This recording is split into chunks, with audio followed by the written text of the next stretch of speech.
Alors ici, on essaie de cultiver le beau et le bon. Je suis fait d'un bois compliqué, noueux, tordu, mais droit et très solide. Alors ici, nous sommes dans une petite entreprise qui est une boissellerie et on est situé dans les monts du Haut-Forez, à Noir-Étable, au cœur de la Loire, à 800 mètres d'altitude, au milieu de magnifiques forêts. Alors la boissellerie, en fait, c'est une entreprise qui fait les objets du quotidien historiquement. Et historiquement, c'était vraiment le fabricant du boisseau, boissel en anglais, qui était l'unité de mesure du blé au Moyen-Âge et même jusqu'à il y a quelques siècles en France. Dans la région, il en reste quelques-unes, une dizaine, je dirais, dans un rayon de 50 km. Et sinon, l'autre berceau historique des boisselleries, c'est le Jura, en fait, où il y a tous les cerclages, où là, ils utilisent beaucoup de bois de bouleau. On a une des plus belles forêts d'Europe.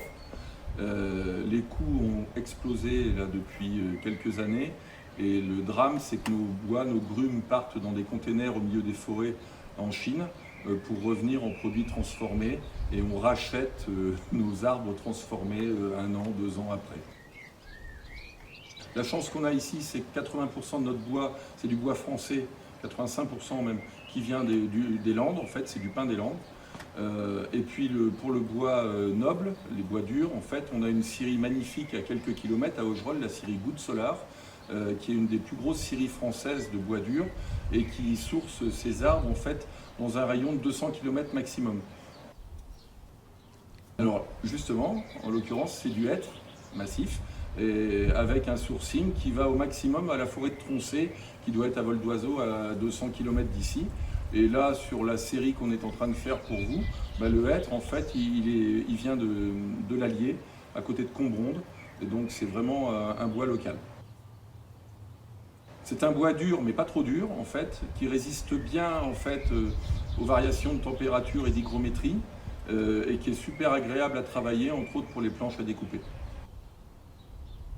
Nous, on préfère travailler le hêtre au chêne, en fait. Il y a moins de tanin dans le hêtre que dans le chêne.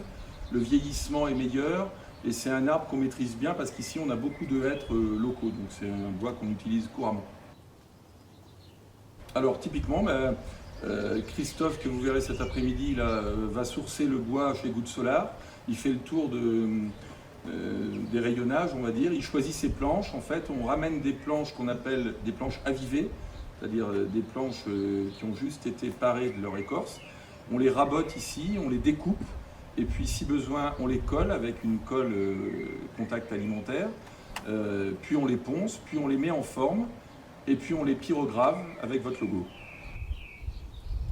C'est un outil qu'on a ici, qu'on aime bien, c'est une machine en fait donc avec des matrices en bronze qui sont fabriquées par une entreprise qui s'appelle STGI à Thiers, à quelques kilomètres d'ici, qui est spécialisée dans le marquage des lames de couteau. Et on a passé un petit contrat avec eux, ils nous fabriquent nos matrices et donc nos clients adorent marquer leurs meubles avec leur logo ou leur nom en bois brûlé en fait.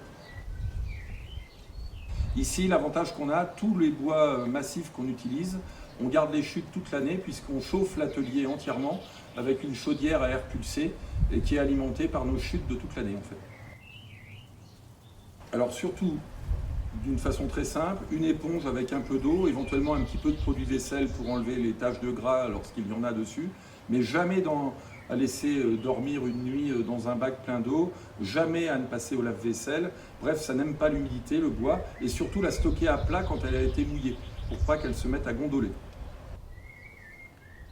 Alors, un lieu assez sympa dans le coin, et ça on va en reparler, une belle entreprise qui s'appelle Cardelaine, qui a une quinzaine de kilomètres d'ici, en fait, et qui a un matelassier en fait, qui carde la laine, comme le nom l'indique, et qui continue à fabriquer des matelas de lit à l'ancienne, au fil et à l'aiguille, avec de la laine cardée à la maison.